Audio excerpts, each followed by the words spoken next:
Sir 4th ఫ్లోర్కి వచ్చేసా sir. పైన పెయింట్ వేసుకురా. ఇంకా పైకి రావాలా సార్?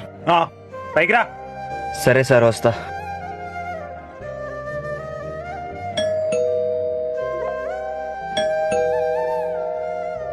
పార్సల్ వచ్చినట్టుంది. సార్ వచ్చేసిన సార్ పెంట్ హౌస్ దగ్గరికి. వస్తున్నా ఆగు. ఓకే రండి సార్.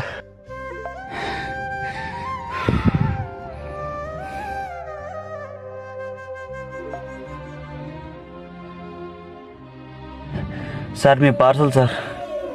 ఇంత లేట్ అయిందేంద్రా చెత్త నా కొడక. సార్ ట్రాఫిక్ ఉండడం వల్ల మస్తు లేట్ అయిపోయింది సార్. ట్రాఫిక్ ఉంటే నాకేంద్రా, టైం తెచ్చావు నువ్వు. సార్ అలా ఎందుకు మాట్లాడతారు సార్?